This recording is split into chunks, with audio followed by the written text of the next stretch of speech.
Yannick Taberlet, responsable agronomique Espagne pour la filiale Bonduelle Fresh. À ce titre, je suis à la gestion de deux entités, l'une qui est notre exploitation agricole Bonduelle et l'autre c'est la coopérative qui s'appelle Huerta Gama.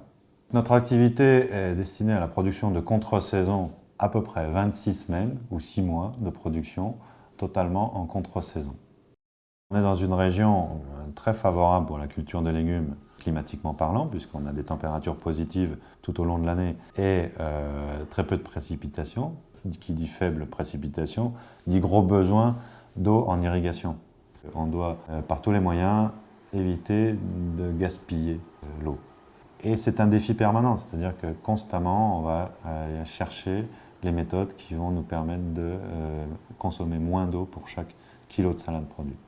Pour ça, on a évidemment mis en place tout ce qui est au niveau matériel d'irrigation, la technique du goutte à goutte, qui représente par rapport à une irrigation classique du type aspersion au moins 25% d'économie de quantité d'eau.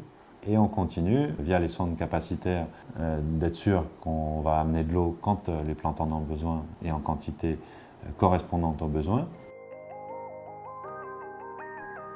C'est un devoir d'innover en permanence pour améliorer notre performance technique et notre performance économique.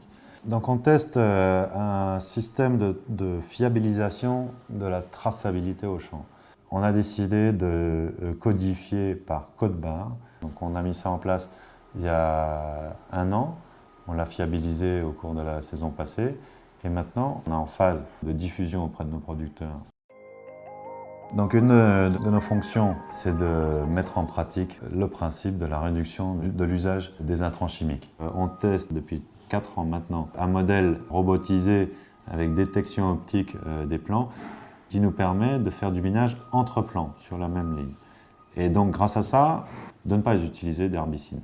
On a également une technologie qu'on a mis en œuvre et généralisée sur nos cultures de la famille Jeunes Pousses, c'est la couverture anti-insectes.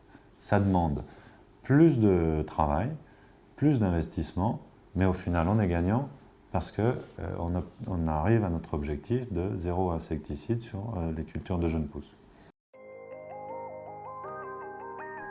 Pour garantir un produit de qualité à la porte de l'usine, il faut assurer ce qu'on appelle le post-récolte. On a mis en place un flux logistique, un contrôle de qualité et un système de refroidissement intégré.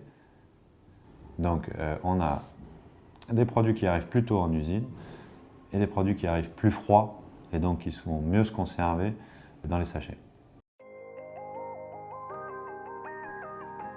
Notre exploitation est un des supports importants de la cellule R&D pour la mise en œuvre des essais. Avec les semenciers, il y a une limite très claire, c'est l'organisme génétiquement modifié. Donc les innovations qu'on teste sont toujours des résultats de croisement génétique naturel. Donc c'est bien la limite qu'on fixe en termes d'innovation.